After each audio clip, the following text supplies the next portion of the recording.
পরীক্ষা মুসলিম আইন, তাই তো? কবে পরীক্ষা এটা? মুসলিম আইন কবে পরীক্ষা? আচ্ছা, তো আপনাদের তো এটা পড়া হয়েই গেছে আশা করি। আমি জাস্ট রিভিউ করে দিব আপনাদেরকে আজকে, হ্যাঁ, যেহেতু পরীক্ষা একদম মানে ঘরের দরজায়। আচ্ছা, তো আজকে আমরা যেটা দেখব সেটা হচ্ছে শরিয়া আইন। শরিয়া আইন কি? বাংলাদেশের শরিয়া আইন কতটুকু প্রযোজ্য? আচ্ছা, শরিয়া আইন জিনিসটা কি বলে? শরিয়া আইন হলো মুসলমানদের জীবনাচার পরিচালনায় একটি ধর্মীয় বিধান যা ইসলাম ধর্মের মূল উৎসসমূহ থেকে উদ্ভূত হয়েছে এবং বাংলাদেশে মুসলমানদের পারিবারিক ও ব্যক্তিগত জীবনে এই আইন আংশিকভাবে প্রয়োগযোগ্য। ঠিক আছে, তাহলে শরিয়া আইনটা কি? শরিয়া আইন হচ্ছে মুসলমানদের জীবনযাপন পরিচালনার জন্য একটা ধর্মীয় কি বিধান। ঠিক আছে, এটা ইসলাম ধর্মের মূল উৎসসমূহ থেকে উদ্বুদ্ধ। ইসলাম ধর্মের কোত্থেকে উদ্বুদ্ধ? মূল যে উৎসটা, সেই উৎস থেকে এটা উদ্বুদ্ধ হয়েছে। এবং বাংলাদেশে মানে অর্থাৎ ইসলাম ধর্মের মূল উৎস মানেটা কি? ইসলাম ধর্মের মূল উৎস কি বলেন, জানেন? আল কুরআন, আল হাদিস, ইজমা কিয়াস। কোরআন, হাদিস, ইজমা, কিয়াস। তাহলে কোরআন, হাদিস, ইজমা, কিয়াস এগুলা থেকে, মানে এখান থেকে মূলত এটা তৈরি হয়েছে। আচ্ছা, শরিয়া আইন মানেটা কি বলেন? এটা হচ্ছে আপনার কি মানে পথ নির্দেশনা, তাই না? আমাদের ধরেন যে কোনো সমস্যা হলে আমরা কি করি? আইনি জটিলতা যদি হয়, আমরা আমরা কি করি? আইনের দ্বারস্থ হই। তারপরে হচ্ছে আপনার কি করি? অসুখ বিসুখ রোগ বালাই যদি হয়, সেই ক্ষেত্রে আমরা কিসের দ্বারস্থ হই?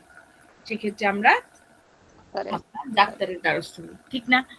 ঠিক তেমনি ভাবে আমরা তো সবাই জানি, আমরা যারা মুসলিম ধর্মগ্রন্থে আমরা সবাই জানি যে কোরআনে সবগুলো সমস্যার সমাধান উল্লেখ করা আছে, আছে না বলেন?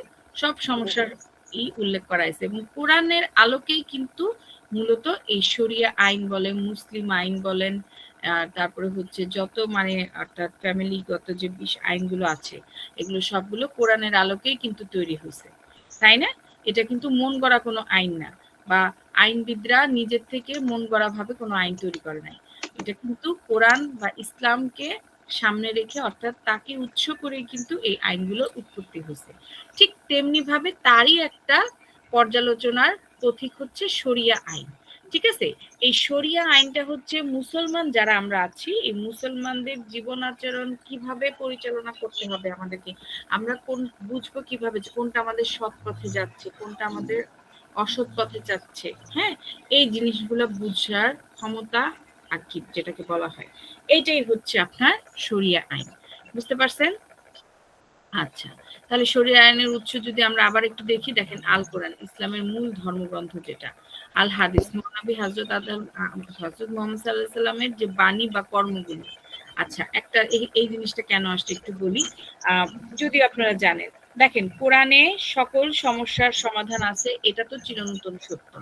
তারপরও ধরেন কোরআনের যেটার ব্যাখ্যা উল্লেখ আছে, হয়তোবা আপনার বিচার করার ক্ষেত্রে আমাদের হযরত মুহাম্মদ সাল্লাল্লাহু আলাইহি সাল্লাম এমন কিছু সমস্যার সম্মুখীন হয়েছেন যেটা নাকি সরাসরি ভাবে কোরআনে উল্লেখ করা ছিল না। সেই ক্ষেত্রে হয়তোবা তিনি কোনো মাসালা বা কোনো বাণী বা কাজের মাধ্যমে সেই সমস্যাটার সমাধান করছেন। তাহলে ওইটাই পরবর্তীতে আপনার কি হয়ে গেছে? একটা বলেন কি হয়ে গেছে? একটা আপনার আইন তৈরি হয়ে গেছে। হ্যাঁ, এটাই হচ্ছে ব্যাপার। এরপরে হচ্ছে ইজমা, ইসলামী পণ্ডিতদের ঐক্যমত। এখন ধরেন হযরত মুহাম্মদ সাল্লাল্লাহু আলাইহি ওয়াসাল্লাম যখন মারা গেলেন, তাহলে সেই ক্ষেত্রে মানুষ যেহেতু মরণশীল, হ্যাঁ, তাহলে হযরত মুহাম্মদ সাল্লাল্লাহু আলাইহি ওয়াসাল্লাম যখন মারা গেলেন, তখন সেই ক্ষেত্রে বাকি যারা আসি তখনও তো মনে করেন দেখেন সময় ধীরে ধীরে পরিবর্তন হয়। যেমন ধরেন 1980 সালে যেই আমাদের সমাজ ব্যবস্থা বা পৃথিবীর যেই ইটা ছিল আর কি, সেটা কি এখন 2025 সাল তো শেষ, 2026 সাল শুরু হচ্ছে, এখন কি সেটার সাথে আপনি মিলাইতে পারবেন?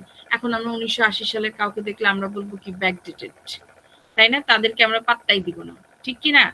তাহলে দেখেন সময়ের কালক্রমে কি সবকিছুই পরিবর্তন, হ্যাঁ, সবকিছুই পরিবর্তন হয়। তাহলে সেই ক্ষেত্রে আপনার ধরেন আল কোরআন এবং মুহাম্মদ সাল্লাল্লাহু আলাইহি সাল্লামের যে মাসালাগুলো দিয়ে গেছিলেন তিনি, ওগুলা তো কার্যকর নাও হতে পারে, তাই না? নতুন নতুন সমস্যার সৃষ্টি হচ্ছে। যেমন আগে মানুষ খুন করতো না, ঠিক আছে, আগে মানুষের মধ্যে অপরাধ প্রবণতাটা এত বেশি ছিল না, কিন্তু এখন ডিজিটাল ওয়েতে মানুষ অপরাধ করতেছে, তাই না? তাহলে এখন সবকিছু আরো বেশি আপডেটেড। তাহলে এই ক্ষেত্রে আপনার পরবর্তীতে অর্থাৎ হযরত মুহাম্মদ সাল্লাল্লাহু আলাইহি ওয়াসাল্লামের মৃত্যুর পর আর কি ইসলামী পণ্ডিত যারা তাদের ঐকমত আছে। ইসলামী পণ্ডিত বলতে হচ্ছে আপনার ওই যে সাহাবীগণ যারা ছিলেন তাদের কথা বলা হচ্ছে, এবং পরবর্তীতে কালক্রমে আপনার যারা ইসলামিক যে মাওলানা, হ্যাঁ, তারপর হচ্ছে কি বলে যে কে ইমাম সাহেব, ওনাদের কথা এখানে বলা হচ্ছে আর কি। এরপরে লাস্টে আসলে হচ্ছে কিয়াস, যুক্তিভিত্তিক সিদ্ধান্ত প্রদান, অর্থাৎ একই ধরনের একটা ঘটনার সাথে মিলাইয়া আরেকটা ঘটনার বিচার প্রক্রিয়া দেওয়া। মানে তাহলে দেখেন আপনার কালক্রমে এটা পরিবর্তন নিয়ে আসা হয়েছে। প্রথম উৎস হচ্ছে আল কোরআন, আল কোরআনের পর হচ্ছে আল হাদিস অর্থাৎ মহানবী সাল্লাল্লাহু আলাইহি সাল্লামের মাসালা বা বাণীগুলো, তারপর আসলো হচ্ছে ইজমা, এরপর আসলো হচ্ছে কিয়াস। তাহলে মোটামুটি এই 4টা উৎসের উপর ভিত্তি করে শরিয়া আইনটা গঠন করা হয়েছে। বুঝতে পারছেন? আশা করি এটুকু নিয়ে সমস্যা নেই। এবার আসি বাংলাদেশে শরিয়া আইনের প্রয়োগটা কতটুকু আছে কতটুকু নাই। দেখেন বাংলাদেশে শরিয়া আইনের মোতাবেক যদি আমি বলতে যাই, তাহলে সেই ক্ষেত্রে বেশিরভাগ ক্ষেত্রে আমাদের যে আপনার পারিবারিক যে বিষয়গুলো, এইগুলাই আপনার শরিয়া আইন মোতাবেক পরিচালনা হয়ে থাকে। কিরকম? যেমন যে বিয়ে, তালাক, খরপোশের দাবি, উত্তরাধিকার, তারপরে হচ্ছে ওয়াকফ করা, ভরণ পোষণ, মানে পারিবারিক যত সমস্যা থাকে। আর এইদিকে হচ্ছে আপনার হচ্ছে যে সম্পত্তির কন্ট্রিবিউশন, যেটা আমরা অঙ্কে দেখবো, উত্তরাধিকার সূত্রে কে কত সম্পত্তি পাবে আর কি। ঠিক আছে, অর্থাৎ সম্পত্তির ভাগ বাটোয়ারা, ছেলে কতটুকু পাবে, মেয়ে কতটুকু পাবে, বাবার সম্পত্তি ছেলে কতটুকু পাবে, মায়ের সম্পত্তি ছেলে কতটুকু পাবে, বা মেয়ে কতটুকু পাবে, হ্যাঁ, হাজবেন্ডের কাছ থেকে তার ওয়াইফ কতটুকু সম্পত্তি পাবে, এই যে বিষয়গুলো আর কি, এগুলো হচ্ছে আলাদা। বুঝতে পারছেন? এই মূলত এই জিনিসগুলাই হচ্ছে আপনার কি, এই জিনিসগুলাই হচ্ছে মূলত আপনার শরিয়া আইনে প্রয়োগ করা হয়, শরিয়া আইন মোতাবেক। এবার বুঝতে পারছেন? ম্যাডাম, শরিয়া আইন আর ইসলামিক আইন কি এক? মুসলিম আইন কি এক? অবশ্যই এক। আমি আপনাকে কি বললাম দেখেন, শরিয়া আইন হচ্ছে মুসলমানদের জীবন আচরণের পরিচালনার একটি ধর্মীয় বিধান, যা ইসলাম ধর্মের মূল উৎসগুলো থেকে উদ্ভূত হয়েছে। মুসলিম আইনেরই একটা অংশ হচ্ছে শরিয়া আইন, এটা আলাদা কিছু না। বুঝতে পারছেন? একই জিনিস। ওকে, যেমন মুসলিম আইনের মধ্যে আমরা কি দেখি, এই যে বিবাহের একটা দেখতেছি, তারপর হচ্ছে মানে আলাদা আলাদা টপিকস, যেটা সেইটাকেই আপনার বুঝাইছে শরিয়া আইন, আলাদা কিছু। ঠিক আছে? ওকে, আচ্ছা, এখানে শুধু এতটুকু বলছে যে শরিয়া আইনটা মূলত কোত্থেকে উদ্ভূত হয়েছে, সেটা হচ্ছে আমাদের যে ইসলামের 4টা উৎস, 4টা বিধান, সেখান থেকে উদ্ভব। ওকে, এই হচ্ছে ব্যাপার। এবং এই শরিয়া আইনের মাধ্যমে মুসলমানদের আচার আচরণ, ইবাদত কিভাবে করতে হবে, কোনটা সঠিক কোনটা ভুল, হ্যাঁ, বিয়ে কিভাবে হয়, উত্তরাধিকার সূত্রে কিভাবে কে সম্পত্তি পাবে, এই যে বিষয়গুলো, এইগুলো ধারণা করা হয়। এবার বুঝছেন? Okay madam. এখন প্রশ্ন হচ্ছে বাংলাদেশে শরিয়া, আমরা তো অনেক কিছুই বললাম, তো বাংলাদেশে শরিয়া আইনের কতটুকু আপনার প্রয়োগ আছে এইটুকু তাহলে জানতে হবে। তাহলে বাংলাদেশে শরিয়া আইনের প্রয়োগ হচ্ছে আপনার বিবাহ, যেটা তালাক, খোরপোশ, এইগুলাই আর কি। সোজা কথা, আপনার মনে করেন যে পারিবারিক যে বিষয়গুলো, আর ওইদিকে হচ্ছে উত্তরাধিকার সূত্রে কে কতটুকু পাবে আর কি। ঠিক আছে, মানে অর্থাৎ একজন মুসলিম ব্যক্তির মৃত্যুর পর শরিয়া মোতাবেক তার ছেলে, মেয়ে, স্বামী, সন্তান, হ্যাঁ, কে কতটুকু পাবে, এইটুকু হচ্ছে আপনার এখান থেকে নেওয়া হয়। বাকি সব কিছুর জন্য তো আলাদা আলাদা আইন আছে। এবার আসি ফৌজদারি কার্যবিধিতে কি এর প্রয়োগ আছে কিনা। দেখেন দেখেন ফৌজদারি আইন বাংলাদেশের দণ্ডবিধি 1860 অনুযায়ী বিচার করা হয়। সাধারণত সিভিল এবং বাণিজ্যিক আইন, যেমন ব্যাংকিং, কর্পোরেট এবং অন্যান্য লেনদেনের প্রচলিত আইন প্রযোজ্য। সংবিধান এবং মানবাধিকারের যে বিষয়গুলো আছে, সেক্ষেত্রে ধর্মনিরপেক্ষ আইনের বিধান কার্যকর। তার মানে একটা জিনিস আমরা ক্লিয়ার হইলাম, ফৌজদারি আইন, সিভিল প্রশাসন আইন, সাংবিধানিক আইন, এই কোনো জায়গায় কিন্তু এই শরিয়া আইনের প্রয়োগ নাই। শরিয়া আইনের প্রয়োগ শুধুমাত্র পারিবারিক আইনের ক্ষেত্রে। বুঝতে পারছেন বিষয়টা? অর্থাৎ মুসলিম আইন, একজন মুসলিম নাগরিক হিসেবে আমাদের বিয়েটা কিভাবে করতে হবে, বিয়ের কিছু রুলস রেগুলেশন আছে, এগুলো আপনারা জানেন। হুট করে মানে ছেলে মেয়ে কবুল বলে দিলে বিয়ে হয়ে গেল না। ঠিক আছে, ছেলে মেয়ে একজন আরেকজনকে কবুল বলে দিলাম, বাস হয়ে গেল, এটা কি বিয়ে? বলেন বলেন, কলমা পড়ে কবুল বললাম, এটা কি বিয়ে হয়ে গেল? না না ম্যাম, এই জায়গায় অনেক কিছুর ব্যাপার থাকে, কাজী থাকতে হবে, ঠিক আছে, অর্থাৎ থার্ড পারসন একজন থাকতে হবে। তারপরে হচ্ছে আপনার কি দুইজন সাক্ষী থাকতে হবে দুই পক্ষ থেকে। ওকে, এরপরে হচ্ছে আপনার কাবিন নামার একটা বিষয় থাকে। কাবিনের টাকা আপনি 1 টাকা দেন, 10 টাকা দেন, 10 লাখ টাকা দেন, কাবিনের বিষয় থাকতেই হবে। এই যে বিষয়গুলো, এগুলো সবকিছু শরিয়া মোতাবেক তারপরে বিয়েটা করা হয়। তাহলে এই ক্ষেত্রে আমি কিন্তু আমার দেশীয় আইন আমি এখানে প্রয়োগ করতে পারতেছি না। তাহলে এই ক্ষেত্রে অবশ্যই আপনার এই শরিয়া আইনটা প্রয়োগ করা হয়। তারপরে ঠিক সেম ভাবে আপনি যখন তালাক নিবেন, হ্যাঁ, ছেলে হোক মেয়ে হোক, তালাক যখন নিবেন, তারপরে খোরপোশের যে বিষয়টা নিবেন, এগুলাও কিন্তু শরিয়া মোতাবেকই আপনাকে পালন করতে হবে। ঠিক আছে, স্বামী যে কিভাবে তালাক দিবে, স্ত্রী কিভাবে তালাক দিবে, এগুলো সবকিছু কিন্তু আমাদেরকে মানে বলা হয়েছে, মুসলিম আইনে বলা হয়েছে না? এই মুসলিম আইনে যে বলা হয়েছে তালাকের বিধানটা যে মুসলিম আইনে আসলো, এই মুসলিম আইনে তালাকের বিধান কোত্থেকে আসছে? আমাদের কোরআন থেকেই কিন্তু বলা হয়েছে, তাই না? কোরআন, তারপরে হচ্ছে আপনার যে কিয়াস ইজমা যা যা আছে, এখান থেকে কিন্তু এই জিনিসটা নিয়ে আসে। শুধুমাত্র পরবর্তীতে আপনার আইনের মতো এটা একটা সংরক্ষণ করে রাখা হয়েছে, স্বীকৃত আইন দেওয়ার জন্য। তাহলে এই সকল ক্ষেত্রে শুধুমাত্র শরিয়া আইনটা প্রয়োগযোগ্য, কিন্তু ফৌজদারি আইন বলেন, সিভিল আইন বলেন, মানে অন্যান্য কোনো ক্ষেত্রে এটা প্রয়োগ নেই। এবার বুঝছেন?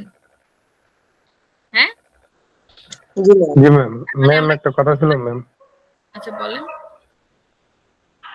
ম্যাম এখনো কি ম্যাম মৌখিক ভাবে ম্যাম তালাক কি কার্যকর হয় ম্যাম? না, মৌখিকভাবে তালাক কার্যকর হয় না। মৌখিকভাবে তালাক কার্যকর কেমনে হবে? এটা হচ্ছে গ্রামে কোন জায়গায় বলে যে তালাক তালাক তালাক 3 তালাক দিয়ে দিলাম, বাস তালাক কার্যকর হয়ে গেছে। কিন্তু আইনের দৃষ্টিতে এটা তালাক কার্যকর হয় না। বুঝতে পারছেন? ম্যাম জি ম্যাম। ম্যাম ওই দিন একটা ভিডিও দেখছিলাম কোডে। বলি ইসলামী শরিয়া মোতাবেক যদি আপনি যান, তাহলে সেক্ষেত্রে অবশ্যই সেটা তালাক হয়ে যায়। ঠিক আছে, এটা ইসলামী শরিয়া। কারণ যখন ইসলামটা আসছে মুসলিম আইন অনুযায়ী, তখন কি এরকম মানে এরকম এত কিছু ছিল, কোর্ট ম্যারেজ বা লিখিত ডকুমেন্ট ছিল না। তো সেই হিসাবে যদি আপনি ধরেন, তাহলে হ্যাঁ, মৌখিকভাবে যদি 3 তালাক দেয়া হয়, তাহলে অবশ্যই সেটা তালাক হয়ে যায়। কিন্তু 1 তালাক দিলে বা 2 তালাক দিলে সেটা কিন্তু তালাক হয় না। এগুলো তো আমি পড়াইছিলাম মনে হয়, মনে আছে? 1 তালাক বা 2 তালাক যদি মৌখিকভাবে দেওয়া হয়, সেটা হয় না। ইদ্যত পিরিয়ডের একটা বিষয় থাকে, তোহর পিরিয়ড থাকে, এগুলার কিছু মেইনটেইনের বিষয় থাকে। হ্যাঁ, তো সেই ক্ষেত্রে 1 তালাক বা 2 তালাক মৌখিকভাবে দিলে হয় না, কিন্তু 3 তালাক দিলে সেটা তালাকটা হয়ে যায়। এটা হচ্ছে ইসলামী শরিয়া মোতাবেক। কিন্তু আপনি যদি আইনি ভাষায় আসতে চান, তাহলে সেক্ষেত্রে আসলে হয় না। বলেন, আর কিছু বলবেন? না ম্যাম। ম্যাম ওই দিন একটা ভিডিও দেখছিলাম ম্যাম কোডের মধ্যে স্বামী স্ত্রী ঝগড়া লাগিয়া তিন তালাক দিয়ে দিছিল আর কি। এই জন্য ওটা জিজ্ঞেস করছি এটা এখনো কার্যকর আছে কিনা। তো 3 তালাক যে দেওয়ার পর তখন কি আদালত বলছে যে হ্যাঁ আপনাদের তালাক হয়ে গেছে? না ম্যাম এটা অন্য একটা ওদের মধ্যে একটা বিরোধ নিয়ে মামলা ছিল। তারপরে যে কোর্ট শেষে যাওয়ার পথে তারা ঝগড়া লাগিয়া একজন তালাক দিছিল আর কি। এই জন্য না, এটা তালাক হয় না। ঠিক আছে, তালাক শোনেন, তাই যদি হইতো তাহলে মানে কোনো সংসারই টিকতো না। বুঝছেন? মুখে মুখে তো রাগের মাথায় সব অনেকে অনেক কথাই বলে, ওগুলা কি ধরলে হবে? জি ম্যাম। রাগের মাথা ম্যাম এটা দিলে তো আর কথা না ম্যাম। হয় না, এগুলো হয় না। ইসলামী শরিয়া মোতাবেক যদি ধরেন, তাহলে সেক্ষেত্রে হয়ে যায়, কিন্তু আইন অনুযায়ী হয়। এই কারণেই তো পরবর্তীতে মুসলিম আইনটাকে রিফাইন করে নতুন করে ফ্যামিলি কোর্ট অফ অর্ডিন্যান্স 1996 না কি যেন ভুলে গেলাম তো কত সাল, ওটা আনা হয়েছে। আবার মুসলিম ফ্যামিলি লস অর্ডিন্যান্স 1996 মনে হয়, ভুলে গেছি। ম্যাম ওই দিন আমার অফিসে এক কলিগ রাগের মাথায় এই কাজটা করছিল। হ্যাঁ 1961, এই তো 1961। বুঝছেন? এটা হয় না জন্যই ইসলামী শরিয়া মোতাবেক একভাবে, আবার আপনার বর্তমান ইয়ের সাথে যদি আমরা মিলাইতে যাই, সেক্ষেত্রে হয় না। এই জন্যই তো এটার উপর ভিত্তি করে মুসলিম ফ্যামিলি ল অর্ডিন্যান্স 1961 নিয়ে আসা হয়েছে, যাতে বর্তমান পরিস্থিতির সাথে এটাকে খাপ খাওয়ানো যায়। যেমন ধরেন ইসলামিক দৃষ্টিতে করে কি আছে, একজন পুরুষ 4টা ওয়াইফ রাখতে পারে। এখন আপনি আরেকটা বিয়ে করে নিয়ে আসেন, আপনার প্রথম বউ আপনার সাথে আপনার ছাইড়া দিবে? ডিরেক্ট আপনার বিরুদ্ধে কেস করবে না? ছেড়ে দিবে? এখনকার মেয়েরা কি এরকম? না ম্যাম ছাড়বে না ম্যাম। মানবে না, পারমিশন তো দিবেই না। তারপর যদি আপনি বিয়ে করে নিয়ে আসেন, ডিরেক্ট আপনার বিরুদ্ধে কেস করবে না? ম্যাম জি ম্যাম লটকায় ফিরাইবো আর কি। একেবারে খবর করে দিবে। তাহলে সেই জন্যই আপনার মুসলিম আইনটাকে রিফাইন করে পরবর্তীতে এমএফএলওটাকে নিয়ে আসা হয়েছে, এবং কোর্টে এমএফএলওটাকেই মানা হয়। এমএফএলও মানে হচ্ছে মুসলিম ফ্যামিলি অর্ডিন্যান্স 1961। বুঝতে পারছেন বিষয়টা? তাহলে আপনি যেটা সেটা তালাক হয় না। বুঝছেন? অ্যান্সার পাইছেন আপনার? জি ম্যাম। আচ্ছা, এবার দেখেন কেন বলা হয়ে থাকে মানব রচিত আইন হতে ইসলামিক আইন সম্পূর্ণ আলাদা। আমি অলরেডি এটার উত্তর দিয়ে দিছি, আর বলতে হবে? মানব রচিত আইন এবং ইসলামী রচিত আইন সম্পূর্ণ আলাদা। কেন বলেন? ইসলামী আইনে যেখানে ওই যে মৌখিকভাবে 3 তালাক দিলে তালাক হয়ে যায়, আর মুসলিম আইনে কি মানব রচিত আইন হচ্ছে আপনার কি এমএফএল, এখানে কি 3 তালাক দিলে হয়ে যায় তালাক? হয় না। তারপরে হচ্ছে কি বলছে এখানে, একজন মহিলা কি করতে পারে না, আমরা ইসলামী আইন শরিয়া মোতাবেক জানি একজন মহিলা তালাক দিতে পারে না তার স্বামীকে, ঠিক আছে? কিন্তু যদিও ইসলামিক দৃষ্টিকোণ থেকে এটা কিন্তু মানে এমএফএলটাতে যে নিয়ে আসা হয়েছে যে আপনার 8-9টা গ্রাউন্ডে যে একটা ওয়াইফ তার হাজবেন্ডকে তালাক দিতে পারে, এই জিনিসটা যদিও কোরআন থেকেই নিয়ে আসা হয়েছে, মুসলিম আইন থেকে নিয়ে হয়েছে, কিন্তু মুসলিম আইনে কিন্তু কোনো জায়গায় সরাসরি ভাবে বলা হয় না এই বিষয়টা, ঠিক আছে? কিন্তু ওই জিনিসটা কিন্তু এমএফএলতে রাখা হয়েছে না? তাহলে এটা ম্যাম এটার নাম মনে হয় খোলা তালাক মেবি। খোলা বিচ্ছেদ। আচ্ছা ওটা একটু বলে দিই। হ্যাঁ, একজন মেয়ে যদি তার হাজবেন্ডের কাছ থেকে আপনার নিতে চায় তাহলে সেটাকে বলা হয় খোলা তালাক। এটা হচ্ছে আমাদের মানে মুসলিম আইনে বলা হয়েছে, ইসলামী শরিয়া মোতাবেক এটাকে বলা হয় খোলা বিচ্ছেদ। তো খোলা বিচ্ছেদের একটা নিয়ম হচ্ছে সেক্ষেত্রে হচ্ছে কাবিনের টাকা যেটা সেটা সে পায় না বা অর্ধেক পায় এরকম। কিন্তু আমাদের এমএফএল অনুযায়ী মেয়ে আপনার ডিভোর্স দেখ আর ছেলে ডিভোর্স দেখ ডাজন্ট ম্যাটার, কাবিনের পুরো টাকা তাকে দিতে হবে এবং প্লাস তার যদি সন্ততি থাকে সে ভরণ পোষণের টাকাটাও দিতে হবে, যেটা খোলা বিচ্ছেদে অর্থাৎ ওই যে মুসলিম আইন ইসলামী শরিয়া মোতাবেক খোলা বিচ্ছেদে কিন্তু যদি মেয়ে তার হাজবেন্ডকে তালাক দেয় তাহলে সে কিন্তু ভরণ পোষণ এবং আপনার কি ওই যে কি জানি বলে এটাকে কাবিনের টাকা কিন্তু সে পায় না, বা পাইলেও অর্ধেক এরকম কিছু একটা, কিন্তু আমাদের এমএফএল অনুযায়ী কিন্তু পাবে। এবার বুঝছেন? তাহলে দেখেন মানব রচিত আইন আর ইসলামিক আইনের মধ্যে এখানে একটা তফাৎ পাইছেন? জি ম্যাম, এটা অলরেডি আপনি বলে ফেলছেন। হ্যাঁ, তো এই হচ্ছে ব্যাপারটা, তাই এই প্রশ্নটা আমি আর আগাইলাম না, আপনারা নিজেরাই বুঝতে পারবেন। আচ্ছা, এবার দেখেন ইসলামিক আইন ঐশ্বরিক উৎস থেকে সৃষ্টি, এটা মানে কি বুঝতে পারতেছেন? ঐশ্বরিক উৎস মানে কি? ঐশ্বরিক মানে কি? ঈশ্বর, ঠিক কি না? এটা তো ঈশ্বর একদম তারা তৈরি করছে। অবশ্যই তো গড গিফটেড। আমাদের মহান আল্লাহ তাআলা মহান সৃষ্টিকর্তা, উনি কোরআনে সব কিছু বলে দিছেন, তাই না? আমাদেরকে বলে দিছেন না যে কোন সমস্যার সমাধান কিভাবে করবা? হ্যাঁ, তাহলে সেই ক্ষেত্রে আমি যদি বলি ইসলামিক আইনটা ঐশ্বরিক উৎস থেকে সৃষ্টি, তাহলে কি এটা কি কোনো জায়গায় ভুল হবে? ভুল তো হবে না। হ্যাঁ, আমাদের ইসলামিক আইন যেগুলো আছে যেমন আমরা এমএফএল করছি, তারপরে হচ্ছে আরেকটা তো আইন আছে না, এটার নাম ভুলে গেলাম, 3টা আইন আছে ভুলে গেছি, যাই হোক এই যে মুসলিম পারিবারিক আইন, হ্যাঁ পারিবারিক 1960, হ্যাঁ পারিবারিক আদালত। আচ্ছা, এই যে বিষয়গুলো এগুলা যদিও আমাদের আলাদা, তারপরও আমরা কি কোরআনকে অর্থাৎ আমাদের যে মুসলিম আইনটা সেই মুসলিম আইনকে উচ্চ করে মুসলিম আইনের আলোকে আমরা এটা গঠন করছি না? বলেন দেখি, তৈরি করছি না? হ্যাঁ, হয়তোবা সেই জায়গায় আপনার একদম মানে অত বেশি স্ট্রিক্ট ছিল না, কিন্তু আমরা মুসলিম আইনটা আলোকে, মুসলিম আইনে অত বেশি স্ট্রিক্ট ছিল না, খোলা ছিল, পুরুষদের জন্য একটু ওপেন ছিল, কিন্তু আমরা হয়তোবা এমএফএলতে আইসা একটু স্ট্রিক্ট করে দিছি বিষয়টা, যাতে করে মানুষ ওই মুসলিম আইনের দোহাই দিয়ে মেয়েদের সাথে অন্যায় করতে না পারে, তাই না? এইটার জন্যই আমরা আলাদা করে এটা তৈরি করছি, কিন্তু তারপরও আমাদের উৎস কিন্তু একটাই, কি? ইসলামী আইনটাকে ফলো করা। তাহলে এটা কি ঐশ্বরিক উৎস থেকে আসছে না? আমরা কি মহান আল্লাহ তাআলার মানে বাণীটাকে আমরা কি উল্টাইছি? বলেন, করছি? না ম্যাম, করি নাই। কিন্তু ভালো করে খেয়াল করে দেখেন, আমরা মহান আল্লাহ তাআলা আমাদের কোরআনে যেই বিষয়গুলো আমাদেরকে সুরাহা করে দিয়েছে আমরা সেইভাবেই চলতেছি, শুধুমাত্র আপনার কালক্রমে হ্যাঁ যুগোপযোগী হওয়ার জন্য আমরা কিছুটা রেস্ট্রিকশন এখানে তুলে দিছি, আর কিচ্ছু না। তাহলে সেই ক্ষেত্রে আমি যদি বলি যে ইসলামিক আইনটা ঐশ্বরিক উৎস থেকে সৃষ্টি, তাহলে কোথাও ভুল হবে? আশা করি নিজেরা এটা পারবেন আর বলতে হবে না, আমি অলরেডি বুঝাই দিছি। এই যে যেগুলো আমি এতক্ষণ বললাম না আপনাকে, যে আল কোরআন, হাদিস, হ্যাঁ কিয়াস, এগুলাই আর কি সুন্দর করে ওরা ভেঙে ভেঙে এখানে লিখছে, আশা করি পারবেন। আচ্ছা, এরপরে 2 নম্বরে কি বলছে? মুসলিম আইনের বিভিন্ন উৎসগুলোর বিশদ বর্ণনা, এটাও তো পারবেন। কোরআন, তারপরে হচ্ছে আপনার হাদিস, এগুলো পারবেন না? ইজমা, কিয়াস পারবেন তো? জি ম্যাম পারবো। হ্যাঁ, এজন্য এগুলো আর বললাম না। আচ্ছা, ঠিক আছে। এরপরে চলে যাব হচ্ছে ইজমা এবং কিয়াসের মধ্যে পার্থক্য। ইজমা কিয়াসটা কি? আচ্ছা, যদিও ইজমা এবং কিয়াসের তফাৎটা আপনাদেরকে বুঝাই দিছি, তারপরে একটু হালকা করে ধারণা দিই।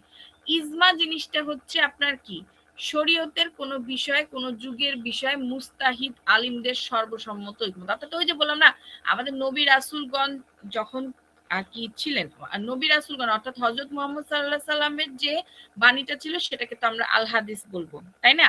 এখন উনি মারা যাবার পর ওনার পরবর্তী উম্মত যারা ছিলেন অর্থাৎ সাহাবীগণ যারা ছিলেন বা আলেম যারা ছিলেন, তাদের সকলের একত্রিত যে ঐকমতটা, এইটাকে আমরা বলবো হচ্ছে ইজমা। বুঝছেন? আর কিয়াসটা কি? কুরআন এবং সুন্নাহর সরাসরি কোনো হুকুম না থাকলে পরবর্তীতে কোনো অনুরূপ ঘটনা, অর্থাৎ এমন একটা ঘটনা ঘটছে যেই ক্ষেত্রে ধরেন কোনো আপনার মানে পূর্বে এই ধরনের কোনো ঘটনা ঘটে নাই আর কি, সোজা কথা। হ্যাঁ, পূর্বে এই ধরনের কোনো ঘটনা ঘটে নাই বা এই ধরনের কোনো মাসালা বা হাদিসও নাই। এখন তাহলে আপনি এটা কিভাবে সমস্যার সমাধানটা করবে? তখন সেই ক্ষেত্রে পূর্বে যদি ধরেন এই একই রকম ঘটনা, একই রকম না হলে প্রায় সিমিলার যদি কিছু ঘটে, তাহলে সেই ক্ষেত্রে সেইটারই আপনার কি আলোকে উত্তর দেয়া, এটি হচ্ছে ব্যাপার। আশা করি এটা নিয়ে আপনাদের সমস্যা হবে না। ম্যাম ইজমা কি ম্যাম, যে কোরআন আর হাদিস ওই বিষয়ে যারা বিশেষজ্ঞ তারা চিন্তা ভাবনার মাধ্যমে ম্যাম ওটা তৈরি করছে। জি জি জি জি, আগে তো শুরু হয়েছিল হচ্ছে সাহাবীগণ যারা ছিলেন আমাদের, ঠিক আছে, ওনাদের ইসে। এখন তার সাহাবীগণ নাই, তাই না? এখন তাহলে কি, যারা এই বিষয়ে আপনার বিশেষজ্ঞ, আমাদের কোন একটা ধরেন ইসলামিক কোন একটা বিষয় সমস্যা হলে আমরা কার কাছে যাই? হুজুরের কাছে যাই না? মসজিদের হুজুর, ইমাম সাহেব, ওনাদের কাছে যাই না? বলেন। জি ম্যাম। আচ্ছা, তাহলে এইটাই হচ্ছে ব্যাপার, বুঝতে পারছেন? জি ম্যাম। আচ্ছা, তাহলে আশা করি এটা নিয়ে আর সমস্যা নেই। এবার আসি পারিবারিক আদালতের এখতিয়ার। এটা খুব ইম্পর্টেন্ট একটা প্রশ্ন, তাই না? আচ্ছা, এটা কি বলছে বলেন তো, বলেন বলেন।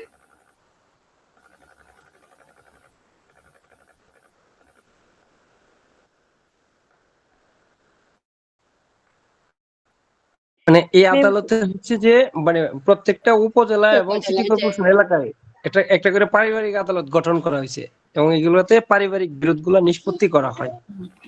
আচ্ছা, তাহলে পারিবারিক আদালতের এখতিয়ারগুলো যদি আমরা দেখি, আচ্ছা এই আইনটার কথা বলতেছিলাম, পারিবারিক আদালত আইন 1985। এই আইনের মাধ্যমে প্রত্যেক উপজেলা অর্থাৎ প্রত্যেকটা জেলা বা উপজেলায় আপনার কি থাকবে? প্রত্যেকটা জেলা বা উপজেলায় একটা করে পারিবারিক আদালত থাকে, ঠিক আছে? প্রত্যেকটা জেলা বা উপজেলায় একটা করে পারিবারিক আদালত থাকে। তাহলে দেখেন পারিবারিক আদালত কয়টা বিষয়ে, এখন কথা হচ্ছে যে এখতিয়ারটা, আমাদের মূল কথা তো হচ্ছে এখতিয়ার। তাহলে দেখেন পারিবারিক আদালত যদি আমরা বলতে যাই, আমাদের কিন্তু অনেক বিষয় আছে, ঠিক আছে? যেমন দেখেন বিবাহ সংক্রান্ত একটা বিষয়, তালাক বা বিচ্ছেদ সংক্রান্ত একটা বিষয়, মোহরানা একটা বিষয়, ভরণ পোষণ একটা বিষয়, সন্তানের হেফাজত একটা বিষয়। তাহলে 5টা বিষয় আমরা দেখলাম না? তাহলে পারিবারিক আদালতের এখতিয়ার সমূহ যদি আমরা বিশ্লেষণ করি, টোটাল 5টা বিষয়কে আমরা এখতিয়ারের মধ্যে দেব। অর্থাৎ পারিবারিক আদালত শুধুমাত্র এই 5টা বিষয়ের বিচার কার্য পরিচালনা করতে পারবে। এই 5টা বিষয়ের বিচার কার্য যখন তিনি পরিচালনা করবেন, তখনই তাকে পারিবারিক আদালত বলা হবে। এর বাহিরে গিয়ে যদি তিনি কোনো কাজ করেন, সেটাকে কিন্তু আমরা কি পারিবারিক আদালতের আয়তায় আনতে পারবো না। বুঝতে পারছেন? হ্যাঁ, তাহলে দেখেন যেমন বিবাহটা বৈধ কিনা বা বাতিলযোগ্য কিনা, তালাক বা বিচ্ছেদ, এই যে বিষয়টা, এইগুলোর কথাই আপনার বলে যে 5টা বিষয়ের বাইরে যখন কোনো কাজ করবে তখন সেটাকে আমরা পারিবারিক আদালত বলবো না। পারিবারিক আদালতের এখতিয়ারই হচ্ছে এই 5টা বিষয়ের উপর: বিবাহ, তালাক, মোহরানা, ভরণ পোষণ, সন্তানের হেফাজত অর্থাৎ কাস্টডি। এই কয়েকটা জিনিসই আপনার পারিবারিক আদালতের বিষয়। আর পারিবারিক আদালতের বিচারক হচ্ছেন সহকারী জজ আদালত। যেহেতু আমরা জানি যে এটা একটা সিভিল মামলা, কাজে সিভিল মামলা হিসেবে এটা একটা সহকারী জজ আদালতের এখতিয়ারের মধ্যে থাকবে। বুঝতে পারছেন বিষয়টা? আচ্ছা, তাহলে মামলা দায়েরের পদ্ধতিটা যদি আমরা দেখি, দেখেন পারিবারিক আদালতের মামলা দায়েরের ধাপগুলো। প্রথমত আপনাকে কি করতে হবে? নির্ধারিত ফর্মে বাদী অর্থাৎ আপনি যেহেতু চাচ্ছেন আপনার সমস্যার সমাধান হোক, তাহলে অবশ্যই আপনাকেই মামলাটা করতে হবে, তাই না?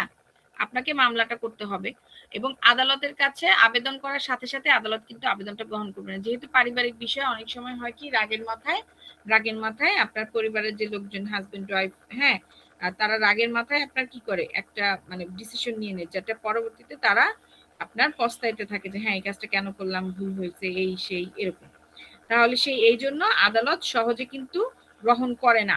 ঠিক আছে, প্রথমে তাদেরকে মিউচুয়ালের সুযোগ দেয় অনেকভাবে। মিউচুয়ালের সুযোগ দেওয়ার পর যখন না হয় তখন হচ্ছে মামলাটা আগানো হয়। তো যাই হোক, আদালতে আবেদন করার পরে আদালত আগে সেটা পর্যালোচনা করবে, পর্যালোচনা করে যদি তার কাছে মনে হয় যে না এটা গ্রহণযোগ্য, তখনই সে মামলাটা গ্রহণ করবে, আদারওয়াইজ নয়। তারপরে এই যে আদালত প্রথমে উভয় পক্ষকে অলরেডি যেটা বললাম আপোষ মীমাংসা করার চেষ্টা করবে, আপোষ মীমাংসা করার জন্য টাইম দিবে। আমরা জানি কিন্তু সর্বসাকুল্যে 3 মাস দেওয়া হয়, এটা জানেন তো? জানেন না? 3 মাস টাইম দেওয়া হয়। আচ্ছা, এরপরে যখন 3 মাস পরেও কোনোভাবে সমস্যার সমাধান হচ্ছে না, তখন সেই ক্ষেত্রে স্বাভাবিকভাবে বিচার প্রক্রিয়াটা শুরু হবে, অর্থাৎ লিখিত জবাব, সাক্ষ্য গ্রহণ করা, জেরা, শুনানি এরকম, এবং ফাইনালি রায় প্রদান করা হবে। এখানে কিছু জিনিস মিসিং আছে। রায় দেওয়ার পূর্বেও কিন্তু আদালত আরো একটা চান্স দিবে দুই পক্ষকে, যে আপনারা মীমাংসা করে ফেলেন। দুই পক্ষকে আবার আরেকটা সুযোগ দিবে যখন কোনোভাবেই হচ্ছে না, ঠিক আছে, কেউ কারো জিত ছাড়তেছে না, তখন সেই ক্ষেত্রে আদালত আর কোনো কথা বলবে না, তখন সেই ক্ষেত্রে ফাইনাল রায় দিয়ে দিবে। তাহলে দেখেন আদালত, পারিবারিক আদালত কি করে, প্রথমে আপনার আবেদনটা গ্রহণ করার পরও পর্যালোচনা করবে, পর্যালোচনা করে যদি মনে হয় যে না আসলে এটা গ্রহণযোগ্য তখন নিবে। এরপরও আপনাদের দুইজনকে সমঝোতা করার চেষ্টা করবে, সমঝোতা করার টাইম দিবে ধারা 10 অনুযায়ী, এখানে 3 মাসের কথা বলা হয়েছে। তারপর বিচার কার্য শেষ হয়ে যাওয়ার পরও ফাইনাল রায় দেওয়ার আগেও আবার একবার আদালত আপনাকে বলবে যে আপনারা মীমাংসা করে ফেলেন। ঠিক আছে, শেষ পর্যন্ত না হলে তখন যায়া ফাইনাল রায় ঘোষণা করবে। তাহলে আদালতও কখনো চায় না যে আপনার পারিবারিক যে বিষয়গুলো এগুলো খুব তাড়াতাড়ি নষ্ট হয়ে যায়। এখন কথা হচ্ছে পারিবারিক আদালতের রায় যদি আপনি সন্তুষ্ট না তাহলে আপনি কি করতে পারবেন, আপনি তারপর অবশ্যই আপিল করতে পারবেন। যেদিন রায় ঘোষণা হবে তার পরবর্তী 30 দিনের মধ্যে থেকে আপনি আপিল করবেন। কোথায় করবেন? অবশ্যই জেলা জজ আদালত। কেন জেলা জজ?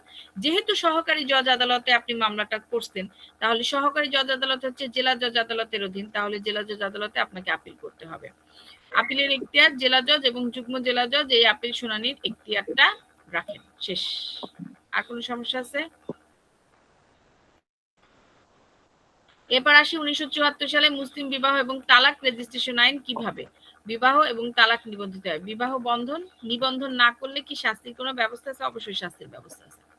আচ্ছা, এটা সবারই একটু জানার দরকার আছে। আমরা অনেকে মুখে মুখে ওই যে একটু আগে একজন বললো না যে মুখে মুখে তালাক দিয়ে দিছে ম্যাডাম, তাহলে তো তালাক হয়ে গেছে। না, হয়নি।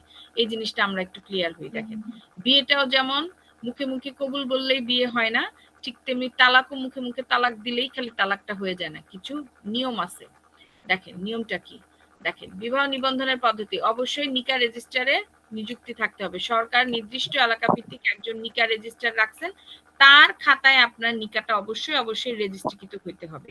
মুসলিম শরিয়া মোতাবেক বিবাহটা সম্পাদিত হইতে হবে এবং তার পরবর্তীতেই সেটা রেজিস্ট্রারের অর্থাৎ নিকা রেজিস্ট্রার খাতায় নিবন্ধিত হবে, আদারওয়াইজ নট। রেজিস্ট্রার নিকা নামা পূরণ করে বিবাহের সকল তথ্য রেকর্ড করবেন এবং এটার জন্য আপনাকে একটা নিবন্ধন ফি দিতে হবে এবং পরবর্তীতে ম্যারেজ সার্টিফিকেট অর্থাৎ যে কাবিননামা যেটা সেটা আপনাকে দিয়ে দেওয়া হবে। That's it. এবার আসি তালাক নিবন্ধন। তাহলে মুখে মুখে কবুল বললে বিয়ে হয় না, বুঝতে পারছেন?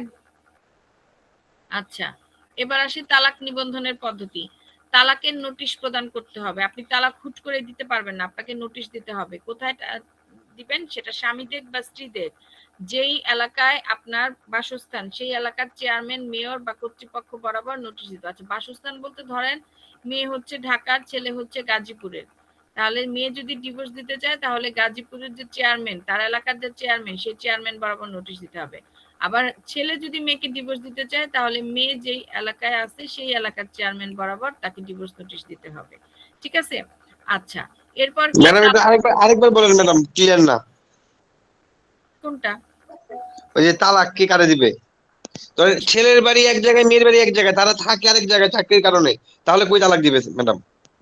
আচ্ছা, এটা হচ্ছে যদি ধরেন মেয়ের বাড়ি ঢাকা, ছেলের বাড়ি গাজীপুর, তারা থাকে হচ্ছে সিলেটে। ঠিক আছে, এখন তালাকটা কোথায় দেয়া হবে?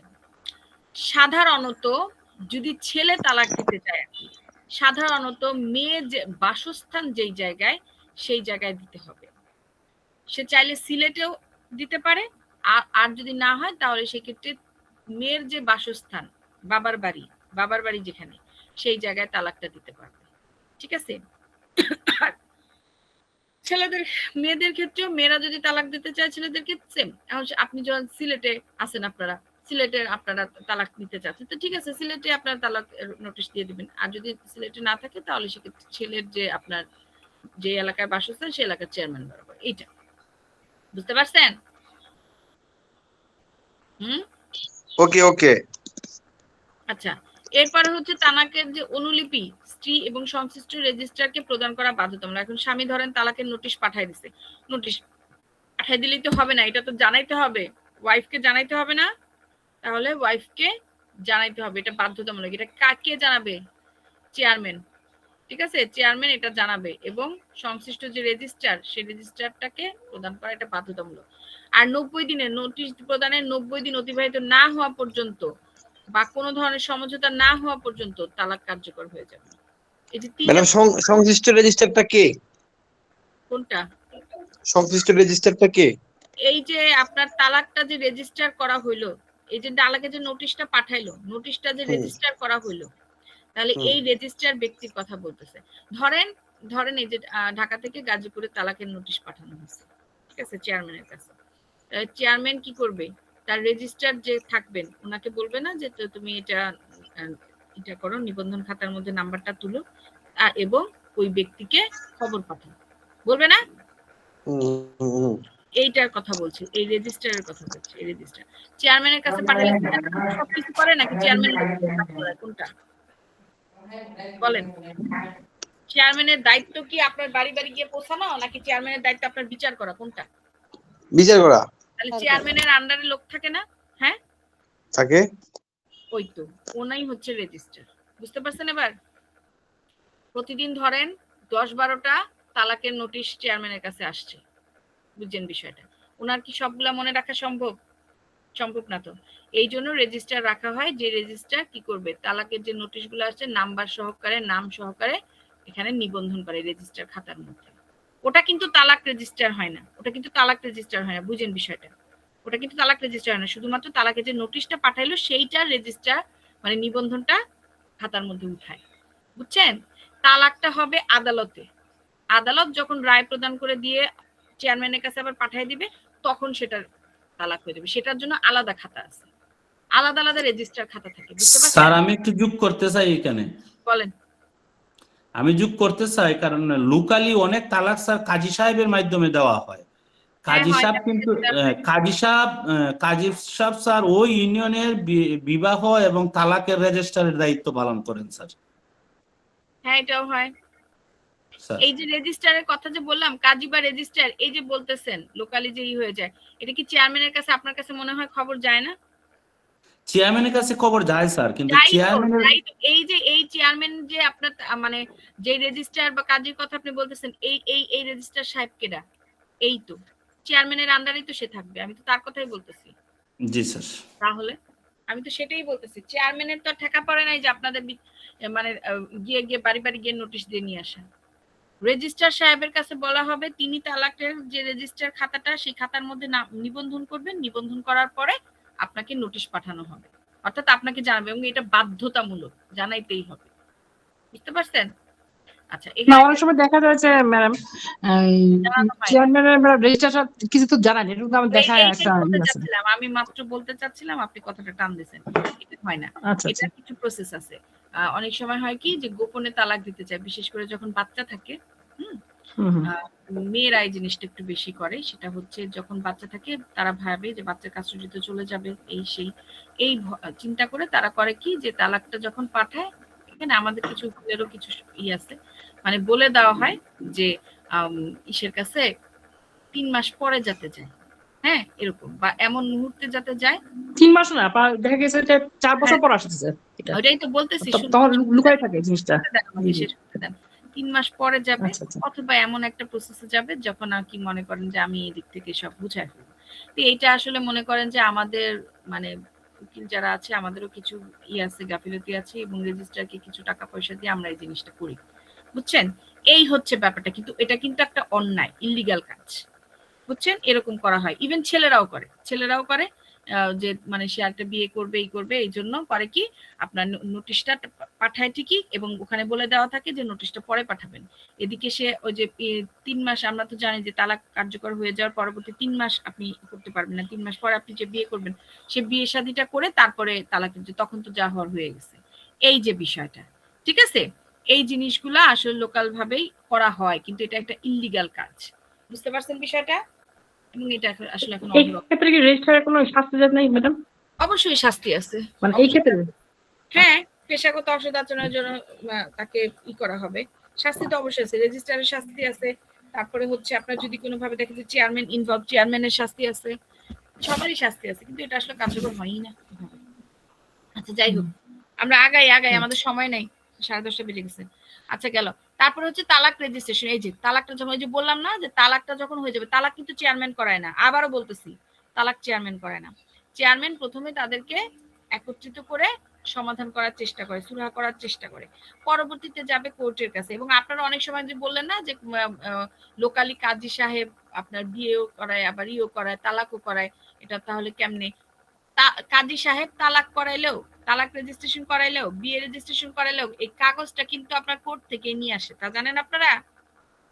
কোর্ট থেকেই নিয়ে আসে, বুঝতে পারছেন? সহকারী জজ, আপনারা কাগজ হয়তো বা দেখছেন কিনা জানি না আমি, ওই সহকারী জজের কাছ থেকে আপনাদের একদিনের হাজিরা দেওয়া হবে বা ই করা হবে, দেওয়ার মাধ্যমে অনেক সময় দেয়ও না, আপনার ম্যাজিস্ট্রেটের স্বাক্ষর সিল দিয়ে তারপরে আপনার তালাকটা রেজিস্ট্রি করে, ঠিক আছে? বিষয়টা কিন্তু এরকম,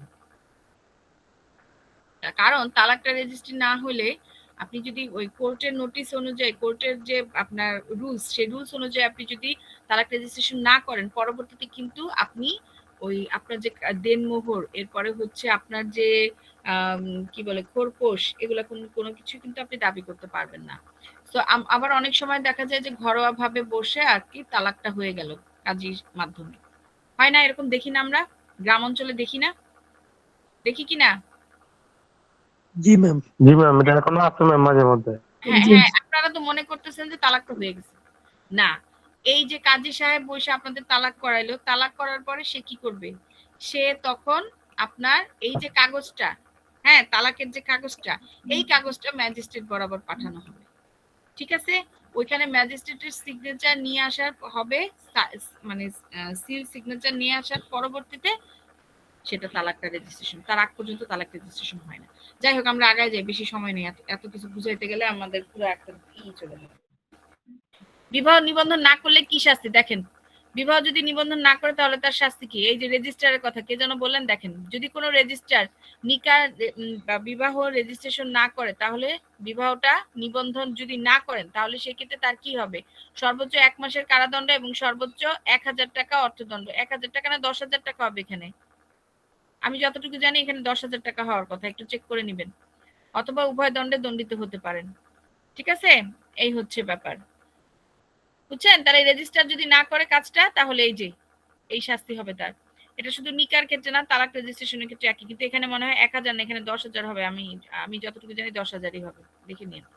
গেল, এবার আসি হেবার সংজ্ঞাটা। হেবার কথা কি বলেছি? হেবা দলিল। হেবা দলিল কি? হেবা দলিল কি?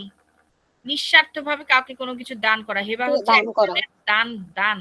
সাধারণত বাবা মা আমাদেরকে উইল করে দিয়ে যায়, কিন্তু অনেক সময় কি হয়, আপনার হেবা লিখে দিয়ে যায় যে হেবা দলিলে আমি আমার সম্পত্তিটা দিয়ে গেলাম আমার সন্তানকে, কিন্তু এটা আসলে করা হয় উচিত না, উইল বা ওসিয়তনামা করে দেওয়াটা উচিত। তো যাই হোক, হেবা যদি করে দেওয়া হয় তাহলে সেই ক্ষেত্রে সেইটা আপনার কি, আপনার ইসলামী শরিয়া মোতাবেক করতে হবে। কি বলা হয়েছে? হেবা হলো জীবিত অবস্থায় বিনা পারিশ্রমিকে কোনো প্রতিদান ছাড়াই স্বেচ্ছায় অপরকে নিজের মালিকানাধীন কোনো সম্পত্তি হস্তান্তর করা। হেবার বৈধতার জন্য অনিবার্য উপাদান সমূহ কি কি? দেখেন, প্রস্তাব। হেবা প্রদানকারীকে স্পষ্টভাবে হেবা করার প্রস্তাব দিতে হবে। তারপরে হচ্ছে আপনার হেবা যিনি গ্রহণ করবেন তার পক্ষ থেকে সেই প্রস্তাব গ্রহণ করতে হবে। দখল হস্তান্তর কি? হেবা সম্পূর্ণ হতে হলে হেবা দেওয়ার সম্পত্তির প্রকৃত দখল হেবা গ্রহীতাকে প্রদান করতে হবে। এটাই হচ্ছে হেবার মূল উপাদান। অর্থাৎ আপনি যখন হেবা করতেছেন, আপনি নিঃস্বার্থভাবে বিনা পারিশ্রমিকে, ঠিক আছে, বিনা টাকায় আপনি তাকে দান করতেছেন, তো আপনাকে ওইভাবেই দিতে হবে। প্রথম জিনিস প্রস্তাব থাকতে হবে, তারপরে এক্সেপ্টেশন, অর্থাৎ যাকে দিচ্ছেন তার এক্সেপ্টেশনটা থাকতে হবে, গ্রহণ করতে হবে, এবং আপনি যে পজিশনটা দিচ্ছেন পুরোপুরি তার কাছে পজিশনটা যাইতে হবে। আপনি মুখে বললেন যে আমি তোমাকে এই সম্পত্তিটা হেবা করে দিলাম, কিন্তু আপনি নিজের সম্পত্তি হাতের মধ্যে গুটায় নিয়ে বসে রয়েছেন, তাহলে কি এটা হেবা হবে? আপনি আপনার মেয়েকে বললেন যে আমি তোমাকে এই ফ্ল্যাটটা হেবা করে দিয়ে দিব, ঠিক আছে, কিন্তু ওই ফ্ল্যাটের যাবতীয় ভাড়া থেকে নিয়ে শুরু করে সবকিছু আপনি নিজেই খাইতেছেন, তাহলে কি এটা হেবা হইলো? বলেন। জি না স্যার, দখল হস্তান্তর করতে হবে। হ্যাঁ, দখল হস্তান্তর করতে হবে। আপনি যতক্ষণ পর্যন্ত দখল হস্তান্তর না করতেছেন আপনার এটা হেবা হবে না। মুখে জি মুখে স্যার। বললেই হয় না, এবং এগুলা নিয়েই সাধারণত মামলাগুলো হয়, এগুলা নিয়েই সাধারণত মানে এই লিখিত কোনো চুক্তির মাধ্যমে হতে হয়, লিখিত কোনো চুক্তি হয় এখানে? চুক্তি, ওসিয়তনামা বলেন, হেবা বলেন, সবকিছু লিখিতভাবেই করতে হয়, ঠিক আছে, এবং লিখিতভাবে না করার ফলেই ঝামেলাগুলা বাধে, এবং এখান থেকেই মূলত আপনার কি এই যে পারিবারিক মামলাগুলো শুরু হয়, এখান থেকেই শুরু হয়। আমরা অনেক সময় দেখি না, সন্তান তার পিতার বিরুদ্ধে মামলা দায়ের করে দিচ্ছে, পিতা তার সন্তানের বিরুদ্ধে মামলা দায়ের করে দিচ্ছে, দেখি না, এগুলো কেন আসে বলেন তো? এইখান থেকে। এজন্য আপনি মুখে যেটা বলতেছেন, আপনার মুখের কথা এবং কাজের মধ্যে আপনার যুক্তি থাকতে হবে। ওকে, রেজিস্ট্রেশন কি দখলের অভাব পূরণ করতে পারে? এই যে দেখেন আপনার উত্তর, রেজিস্ট্রেশন দখলের অভাব পূরণ করতে পারে না। মুসলিম আইনে হেবার মূল শর্ত হচ্ছে দখল হস্তান্তর। এমনকি যদি কোনো হেবার রেজিস্ট্রি করাও হয় তবুও যদি দখল না দেওয়া হয় তবে সেটা সম্পূর্ণ হবে, যেটা অলরেডি বললাম আমি আপনাদেরকে, যাক এটা বলা হয়ে গেছে, এটা বললাম না। আচ্ছা, এখন করা হচ্ছে কোন পরিস্থিতিতে আপনার হেবাটা প্রত্যাহার করা। এখন কথা হচ্ছে আপনি হেবা করছেন, আচ্ছা হেবার উইলের মধ্যে পার্থক্যটা একটু বলে নিয়ে আগে। হেবা জিনিসটা কি? হেবা দলিল মানে হচ্ছে আপনি দান করে দিচ্ছেন, হ্যাঁ, অর্থাৎ দখলটা হস্তান্তর হয়ে যাবে। আপনি জীবিত থাকা অবস্থায় আপনি হেবা করে দিচ্ছেন এবং দখল দিয়ে দিচ্ছেন, আপনি সত্য ত্যাগ করে দিচ্ছেন, বুঝছেন বিষয়টা, আপনি জীবিত থাকা অবস্থায়। আর উইল বা ওসিয়তনামা হচ্ছে আপনি জীবিত থাকা অবস্থায় আপনার সন্তানদেরকে উইল করে দিয়ে গেছেন যে এইটুকু সম্পত্তি তোমার, এইটুকু সম্পত্তি তোমার, কিন্তু আমি মারা যাওয়ার আগ পর্যন্ত তোমরা এই সম্পত্তি পাবা না। এইটা হচ্ছে উইল বা ওসিয়তনামা। আর হেবা হচ্ছে আপনি আপনার সন্তানকে লিখে দিলেন, মানে হেবা করে দিলেন যে আমি সত্য ত্যাগ করে আমার সন্তানকে এইটা এই জায়গাটুকু হেবা করে দিলাম, এবং আপনার সন্তান সেটা একসেপ্ট করবে এবং আপনাকে দখলটা ছেড়ে দিতে হবে। মনে রাখবেন, আপনি যতক্ষণ পর্যন্ত দখল না ছাড়তেছেন হেবা সম্পূর্ণ হবে না, এবং এটা ইসলামী শরিয়া মোতাবেক কিন্তু একটা অন্যায়। বুঝতে পারছেন বিষয়টা? হ্যাঁ জি ম্যাম। হেবাটা জীবিত অবস্থায় কার্যকর, আর হেবাটা জীবিত অবস্থায় কার্যকর হবে, মানে আর উইলটা হলো মৃত্যুর মৃত্যুর পর। মানে উইলটা হচ্ছে আপনার, আপনি উইল করে দিবেন আপনার সন্তানকে, কিন্তু সে জায়গায় আপনি বলে দিবেন যে আমার মৃত্যুর পর এটা কার্যকর হবে। এইটা হচ্ছে উইল বা ওসিয়তনামা, মানে যতদিন আপনি জীবিত থাকবেন ততদিন পর্যন্ত ওই সম্পত্তি আপনার ভোগ করতে পারবে, বিক্রি করতে পারবে না। জি জি জি, হ্যাঁ আপনি ভোগ করতে পারবেন। আচ্ছা, এখানে আরেকটা কথা আছে, আপনি ভোগ করতে পারবেন কিন্তু আপনি কিন্তু কোথাও হস্তান্তর করতে পারবেন না, আবার কোথাও বিক্রিও করতে পারবেন না, এটা মাথায় রাখতে হবে। আপনি সন্তানকে উইল করে দিবেন, আপনি ভোগ করতেছেন, ঠিক আছে, জীবিত অবস্থা আপনি ভোগ করে যান, কিন্তু আপনি আপনার সম্পত্তি বিক্রি করতে পারবেন না কোথাও, বুঝছেন? যদি বিক্রি করেন তাহলে অবশ্যই আপনার সন্তান আপনার বিরুদ্ধে অ্যাকশন চাইতে পারবে। অনেক সময় আমরা বলি না যে সন্তান কিভাবে বাবার বিরুদ্ধে মামলা করলো, এই হচ্ছে ব্যাপার। এবার বুঝছেন? আচ্ছা, আশা করি এটা বুঝছেন। আচ্ছা, এই জিনিসটা একটু বুঝাই দেই যে মানে কোন পরিস্থিতিতে হেবা প্রত্যাহার করা। এখন কথা হচ্ছে আমি হেবা করে দিছি, এখন আমার টাকা, মানে আমি চাচ্ছি না যে হেবাটা কার্যকর হোক, তাহলে সেক্ষেত্রে আমি কি এটা প্রত্যাহার করতে পারবো কিনা? আচ্ছা দেখেন, প্রত্যাহার করতে পারবেন, তবে কিছু বিষয় থাকে। যদি রক্তের সম্পর্ক না থাকে, অনেক সময় আপনার পালিত বাবা মা হয় না, হয়তো পালিত বাবা মা, তো সেই ক্ষেত্রে আপনি চাইলে হেবা করার পরে সেটা প্রত্যাহার করতে পারেন, অর্থাৎ রক্তের সম্পর্ক না থাকলে সেই ক্ষেত্রে। আচ্ছা, দ্বিতীয়ত যদি আপনি দখল দেন নাই, মানে এখন পর্যন্ত আপনি দখলটা হস্তান্তর করেন, ওই যে বললাম না যে দখলটা যতক্ষণ আপনি হস্তান্তর না করতেছেন ততক্ষণ পর্যন্ত হেবাটা কার্যকর হচ্ছে না, হ্যাঁ, তাহলে সেই ক্ষেত্রে দখলটা হস্তান্তর না করলে আপনার হেবাটা কার্যকর হবে না, তখন আপনি প্রত্যাহার করতে পারবেন এবং এটা অলরেডি তখন প্রত্যাহারযোগ্য হয়েই যাবে। আচ্ছা, উপভোগকারী দানের উপযুক্ত না হলে, এখন মনে করেন যাকে আপনি হেবা করে দিছেন সেই দানের উপযুক্ত নয়। কিরকম? সে হয়তো বা নেশাগ্রস্ত, টাকা উড়ায়, আপনি ওরে দিচ্ছেন, ও আপনার এই সম্পত্তি বিক্রি করে সে হয়তো বা নেশার মধ্যে সে ডুবে থাকবে, তাহলে যাকে আপনি হেবা করে দিচ্ছেন সেই যদি যোগ্য না হয়ে থাকে তাহলে সেক্ষেত্রে কি আপনি এটা গ্রহণ করবেন? বলেন। আচ্ছা, দানকর্তা যদি জীবিত থাকেন, হেবা প্রদানকারী যদি জীবিত থাকেন এবং আইনত কোনো বাধা না থাকে, তাহলে হেবা প্রত্যাহার করতে পারবে। এখন মনে করেন যে আমি দান করছি, আমি জীবিত আছি এবং আমি যে আপনাকে দান করছি, আপনার সাথে আমি বলতেছি, মানে মিউচুয়ালি আমি আন্ডারস্ট্যান্ডিং এ যাচ্ছি যে আচ্ছা তোমাকে তো এটা দান করছিলাম, তাহলে সেক্ষেত্রে আমার এখন দরকার, আমি কি এটা প্রত্যাহার করতে পারি? এখন আমি যদি আপনাকে পারমিশন দিই যে ঠিক আছে প্রত্যাহার করে নেন, কোনো সমস্যা নেই, সেই ক্ষেত্রে প্রত্যাহার হয়ে যাবে, কোনো সমস্যা নেই। এইটা হচ্ছে ব্যাপার।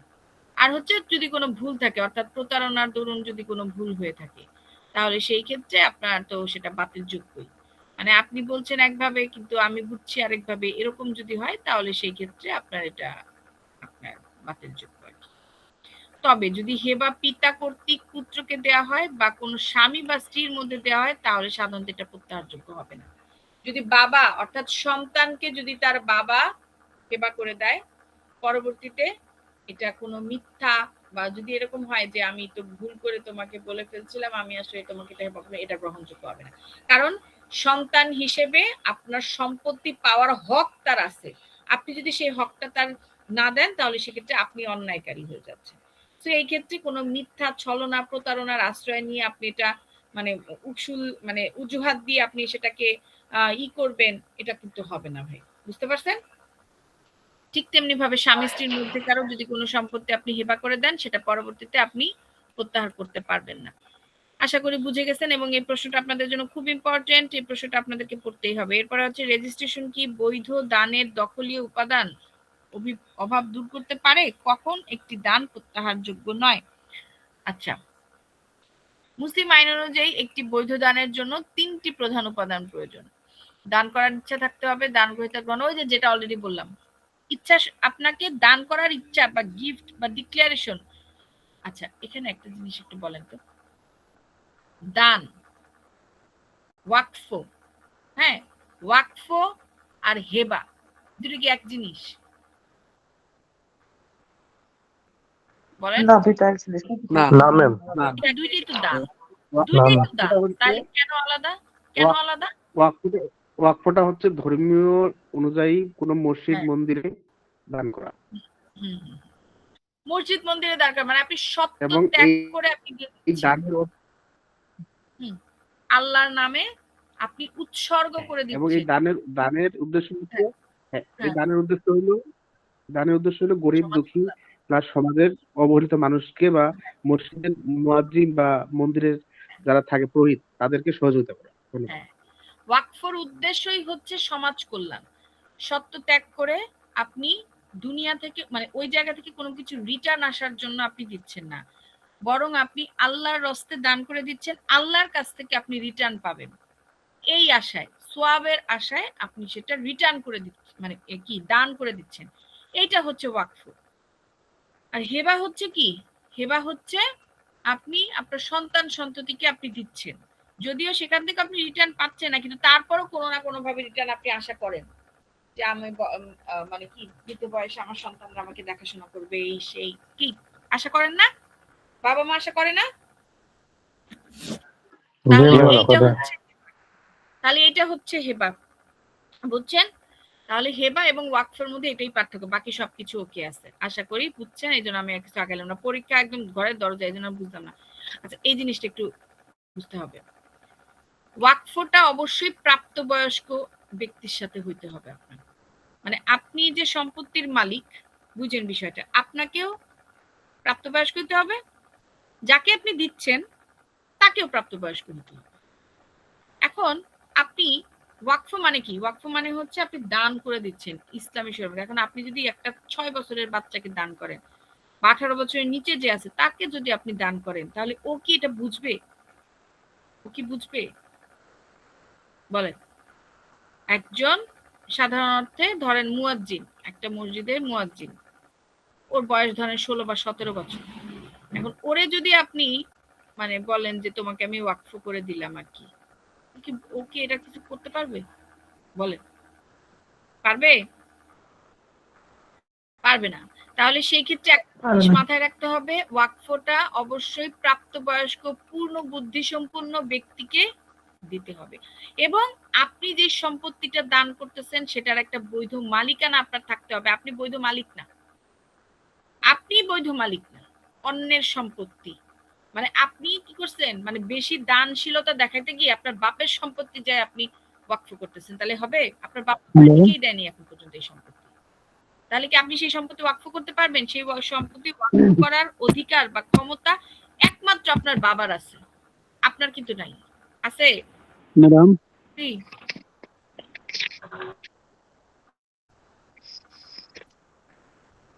আচ্ছা গেলাম, এই হচ্ছে ওয়াকফ আর ইসের বিরা, আশা করি বুঝছে না, আর আগাইলাম না। এবার হচ্ছে মুসলিম আইন কি বলেন না, ম্যাডাম ম্যাডাম করতেছেন, বলবেন তো?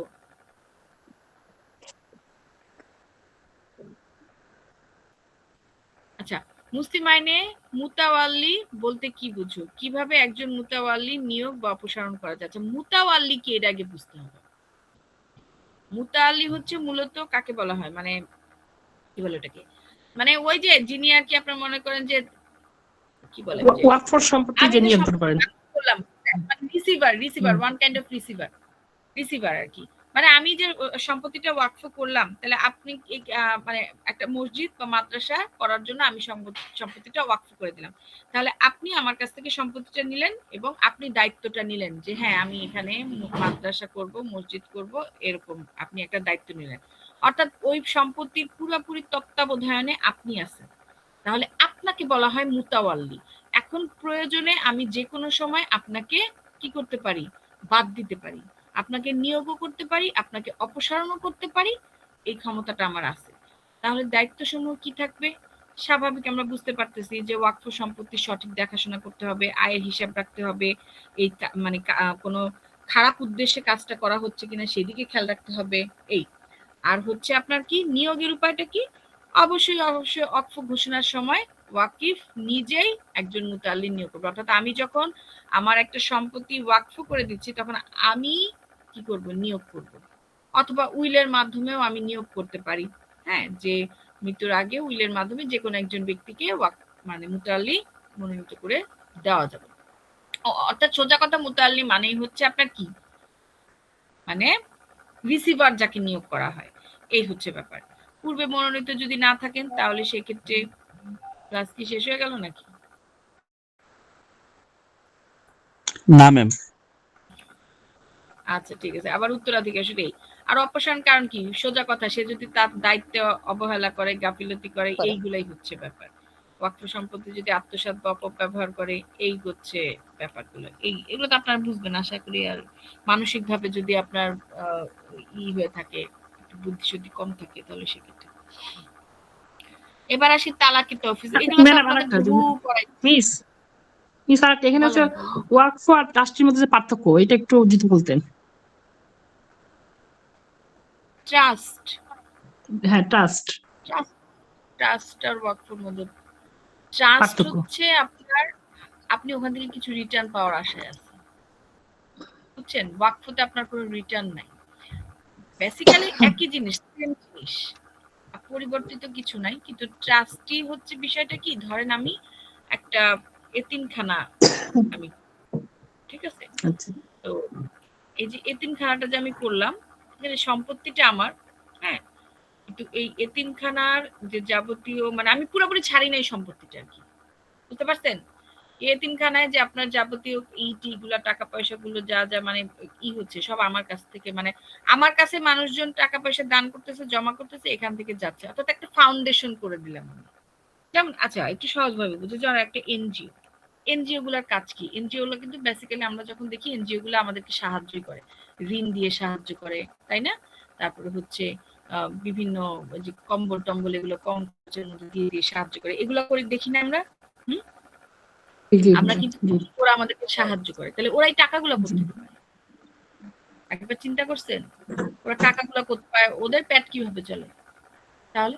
তাহলে দেখেন এরা কি করতেছে, এরা হচ্ছে আপনার এই হয়তোবা আমি আমার একটা প্রপার্টি এই যে এনজিওর কাছে দিলাম, যে মানে কিছু অংশ দিলাম, এবং এখানে আপনাকে যে তারা সাহায্য করতেছে, এখান থেকে যে আপনার মানে তারা যে আমার কাছ থেকে যে নিয়ে যে করতেছে, এখান থেকে কিছু একটা বেনিফিট হয়তো বা আমি পাবো, সেটা ইয়ারলি রিটার্ন আসবে আমার, সেটা ইয়ারলি হইতে পারে, হ্যাঁ, সেটা মাসিক হতে পারে, এরকম হতে পারে আর কি। তাহলে এইটা হচ্ছে ট্রাস্টি। মানে ট্রাস্টিতে হয় কি পুরোপুরি আপনার ছেড়ে দেওয়া হয় না আর কি, সেখান থেকে রিটার্নের কিছুটা আশা হয় আর কি। সেটা হতে পারে ইয়ারলি, সেটা হতে পারে আপনার 5 বছরে একবার, মানে আসবেই। আর ওয়াকফতে কোনো ধরনের কোনো রিটার্ন নেই, এটা আপনি আল্লাহর রাস্তায় দান করে দিচ্ছেন। বুঝতে পারছেন? জি ম্যাডাম।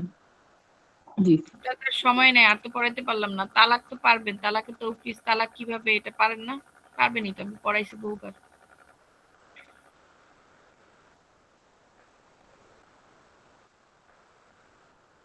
আচ্ছা, আজকে তাহলে এতটুকুই থাক। কালকে একটু টান দিয়ে দেখবো যে আপনাদের অঙ্কগুলো আছে না, অঙ্কগুলো দেওয়ার চেষ্টা করবো।